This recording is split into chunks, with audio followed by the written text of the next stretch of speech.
And on this edition of From the Top, we're joined with Randy Milch. He's the Executive Vice President of Public Policy and General Counsel at Verizon. And Randy, welcome to the program. Thank you very, very much. I appreciate being here. Thanks for being here. Aside from me knowing that it's your 27th wedding anniversary, you also gave a keynote this morning. Tell me a little bit about that. It was a great keynote. It was first of all, it was a great pleasure to be here with the TIA member companies. We have a long and very, very fruitful relationship with many of them, and we're honored to work with them in all the important things that we get to do, creating the internet ecosystem. So it was a pleasure to be here, and I thought it went really well. I haven't gotten the returns yet from anyone else, but it was a pleasure. Randy, there's a lot of talk about how carriers, operators fit into the internet ecosystem. How does Verizon fit into that ecosystem? Well, I think that we're present in a few very important levels. First of all, obviously, we build the networks that are critical to having the internet run. You know, we are the largest interconnected internet backbone in the globe. We provide services to over 150 countries with that internet backbone, and so from a very fundamental first layer standpoint, you know, we are honored to build the networks, both wired and wireless, that bring the internet to people. Secondly, obviously, we have a very large number of customers, so we extend those networks not only to the edge players, the other content providers, and the other app providers that provide the content on the internet, but we have 130 million plus customers on the other end of those devices. So we play an important role, I think, on the retail end, coming up with products and services that make people want to be on the internet.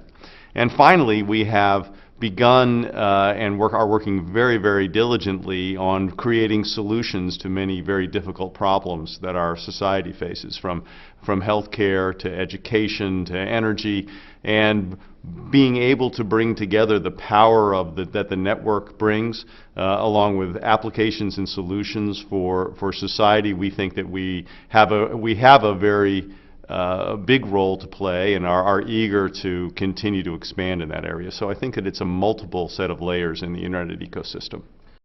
Randy, we're well entrenched in a 21st century policy framework for communications. How important is it for TIA member companies to be engaged in that framework? I think it's absolutely critical for a few reasons. First of all, the TIA members are a dispersed group of high-tech companies that are a naturally attractive set of voices for the policy in the policy debates in Washington and the states and wherever they happen to be. So first of all, they are an attractive and an effective voice, which I think is a critical thing. And I think the TIA member companies should recognize that they are that attractive and effective voice for policy change. I think finally it is in their own self-interest to be engaged in this policy debate. The hallmark of the last decade has been billions and billions of dollars of investment. That's all opportunity for the TIA member companies, and in order to ensure that wellspring of investment continues, the wellspring of investment and the great innovation that we have seen continues and continues to benefit them as companies, and for their shareholders and for their employees. We have to have the policies right. We have to have a policy that incents innovation, that incents investment. We have to have a very light touch policy, and it is finally in the TIA members' self-interest to ensure that the policy is right. Patent wars, Randy, of course, these have been in the headlines for quite some time, more so even lately than before. Of course, this affects innovators in the trade sector as well. What needs to happen as far as patent reform? This is a very complicated subject. I think it's boiled down to its essence. What we really face is an innovation tax. It's an innovation tax being levied by a set of non-practicing entities, we call them. That's the fancy name, and the more polite name for patent trolls. And it's important to recognize that these folks have found a way to take property, a patent, and exploited some weaknesses in our litigation system such that they've been able to exact a toll. And I think that there are a whole series of changes that are happening. There's hope for some legislation in Congress that will that will tighten up these loopholes and reduce the amount of gain they think they can take from these efforts. There are some judicial proceedings that are coming out more in the right direction to do sort of the same thing. And I think that tech companies need to take self-help in, for instance, simply promising that they won't sell any of their intellectual property to a non-practicing entity. Right? If you want to sell your intellectual property to an operating company, makes a lot of sense. The innovation is there to be exploited. The innovation, if it's a non-operating company, it's used, provide new innovative services to customers. But if it's in the hands of an entity that does nothing but exact a promise that for money they won't sue you, that's not innovation. And that's never what the Constitution intended when it made it clear that Congress, for the purpose of benefiting the public with new innovative products, can give a patent right and exclude other parties from an invention, from using an invention. The patent is fundamentally a government grant that it should be laden with a public purpose. And so we have to get back to the notion that the public purpose has to be benefited.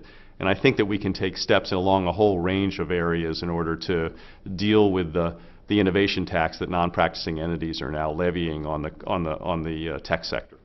Now, I'm aware that Verizon is encouraging corporate legal counsel to engage in pro bono work, particularly with young people and veterans. Why is that so important? So I think that our pro bono efforts, of which I am very, very proud, and of which the board of directors and our senior management are also very proud, it's incumbent upon us. Verizon has a long history of giving back to its communities. And we have a very, very engaged foundation that gives away millions of dollars of grants every year.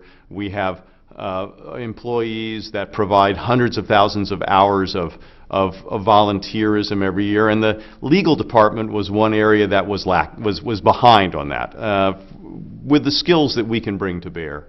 So it was important for giving back to the community that we figure out a way that Verizon's legal professionals could provide pro bono services. We chose education, domestic violence, returning veterans as the areas that we would concentrate on, largely because those were already areas of philanthropy that Verizon was engaged in, and so we tried to match it up with what we were doing already.